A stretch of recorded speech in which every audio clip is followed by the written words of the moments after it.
Well, if there's a tricky puzzle to solve, the man on my right will endeavour to solve it, Chris Dixon. The Sky Bet Ebor.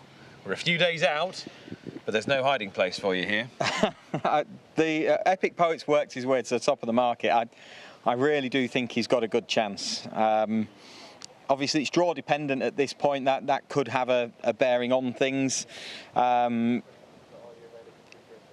He's got more to offer, I'm sure, this horse. He got to a high level of form very early on in his career, and I think so far this year he hasn't got his head in front, but he's been shaping up well, and to me he looks like a horse that is ready to find another step forward, and I think he might just do it for this sort of trip. I mean, the thing that I like about him this day, and he still ran really well. Yeah, he's got to work his way through a load of horses from a tough position behind Denfjar, who is going to have a fair chance in the Strensel that opens the Saturday card. He's definitely value for being a good bit closer here, and what he's shown here is the ability to travel in a top-end handicap over a shorter trip very comfortably and finish off his race. Now, if you go back and watch Royal Ascot before that over a mile and a half, and the way that he finishes off that day, you'd be looking at him as a horse that was going to improve potentially up to a mile and 3/4. When you put those two runs together, the ability to travel and the way that he looked like a horse that would stay at Ascot, I think you've got the ideal mix for a horse that can be competitive in an Ebor, and his mark of 100 isn't insurmountable on a few bits of his form, I think, and so he looks well enough weighted, and I really do think he's got a strong chance. The horse that's there with him at the top of the market, you'd have to give a big shout to as well, because he's unexposed and himself could be well treated. Yeah, I mean, as you say, at this stage, you're going to be forgiven for going just about anywhere because you don't know what the draw is. For my part, I thought Relentless Voyager was a horse I'd be interested in. I thought that was a nice little sighter here over the course and distance behind Klondike earlier in the season when Klondike got the run of the race in a falsely run affair. Much stronger pace. I think he could go pretty well. But listen, there's any number I could give a positive mention to. Yeah, Andrew Bolden's got Fairbanks in as well, hasn't he, who is coming into the race in pretty good form and with a chance. Relentless Voyager has sort of been fairly consistent. He's got form in classy races. He won a handicap earlier on in the year at Epsom off a mark in the low hundreds. He's off 108 now. Again, it's probably not impossible from what we've seen of him. You have a look at Fairbanks at Goodwood if you want. Is this a second at Goodwood, was he? This is following up from the victory on the July course. Yeah, and he's off the same mark here as he was then. He's going to have the ground conditions in his favour. He's kind of proven at the trip. There's just maybe less of a angle to find further progress with him. You can argue that he's maybe taken the odd steady step forward this year, but I do think another one is going to be required, and he isn't beaten far here. I imagine his mark has gone up for this, and he's able to go in it off the same mark, so he'll be officially well in the Ebor. But definitely be giving him a shout. But you're going to in races of this nature, aren't you? Just keep an eye on the horse, the blue colours, the Yardley colours with the white sleeves, finishing off on the rail, getting no run at all. That's Knightswood, who runs in the 2 mile staying handicap here tomorrow. Well, he's going to have a real chance in that, isn't he? Because he was value for going fairly close in that race. He wasn't beaten far, and it was one of those Goodwood horror stories really for him. But he's going to have an excellent chance in the 2 mile race tomorrow. Queenstown is the other horse that we briefly mentioned. He's again been in pattern company so far, listed in Group 3s for him this season. He's in a handicap off a mark of 107, and I think this run at Leopardstown in the Savile Beg is probably an effort that makes you think that he could be well treated. He's beaten by Kyprios.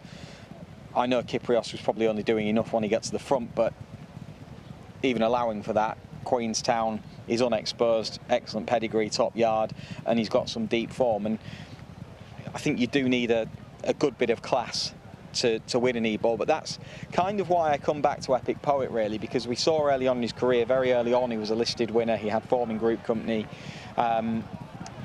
He's joined a stable this year in his 3 runs that excel in these big handicaps and get steady improvement out of their horses, and I just think he's on the way back to where he was. And the difference with him is he's got that classy back form. Yes, it's less recent, but his handicap mark does look really quite workable.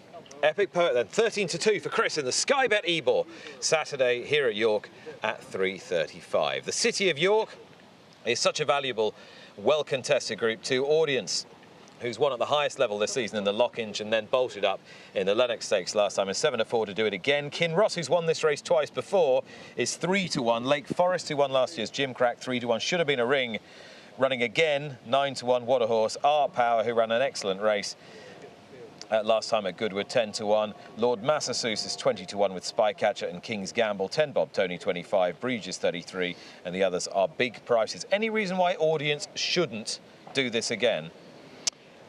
Oh, I think Kinross shipped miles better than the bare result here.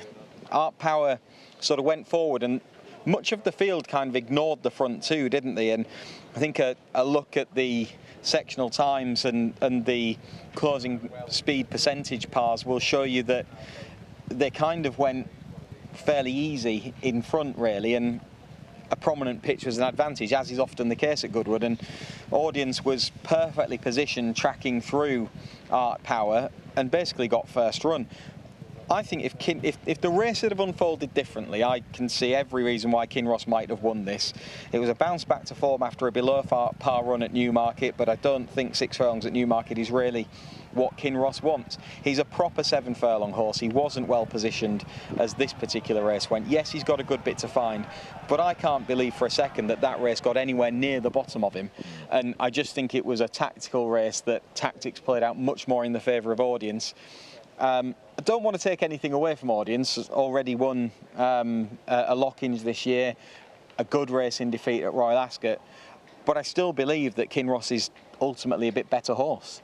Still, even now? Yeah, I do. I just think he needs a specific set of circumstances to really be seen to best advantage. With a little bit of rain, I think, as well, couldn't probably, nowadays. But then if there's going to be any, it's going to be on Friday. Yes. That would potentially ease it up a little bit. But I think that I'd have the two of them close together. I fancied Kinross going into Goodwood. Obviously got that wrong, but I left feeling that Kinross hadn't had a clear shot at the race, and I still think that he's the best of them. Kinross 3-1, joint second favourite with Sky Bet for the Sky Bet City of York Stakes Group 2. That's York Saturday, 3 o'clock. Right, Chris, your final thoughts? Well, an enjoyable week ahead, a busy week ahead. Mainly no bet, from what I could gather. But that's unfair. You've not put anything up yet. Yeah, I put loads up. Have you? Yeah. Oh yeah. Well, it's the Striking Viking you like, didn't you? I like the Striking Viking. I've gone with Got to Me. I like Bradsell in the Nunthorpe. I like yeah, you have. the Balding Horse. Fair enough. I've put as many as that up. Anyway, fantastic week ahead. Hopefully it stays dry. I think it's going to be a windy one. I think the most intriguing race of the week in a lot of ways is the Nunthorpe, just because I think it'll be a proper spectacle. You've got a number of fast horses. There's a bit of a matchup that we've got between horses that have had a go at each other already this year. Front two in the market, it's 1-1 between them. But then you've got other horses like Bradsley, you've mentioned, that has been missing for much of the season. You've got the reigning champion Living the Dream, who's come back to form at just the right time. I think that is a brilliant race, and obviously tomorrow I think that is as good a day's racing you'll see. Most looking forward tomorrow to the International, Juddmonte International, and seeing what City of Troy can do in the biggest field that we've had for a long time in that race. And I think the Acomb is a brilliant race. The two that are dominating the market in that, they're not taking on bad horses, and yet it's 18-1 bar the two at the betting that we were looking at earlier. But I thought they both looked like group winners in the making on their debut, and they're going to go head-to-head for the two big racing powerhouses. So I think that is a brilliant race right at the start of the week. Watch live racing now on racingtv.com.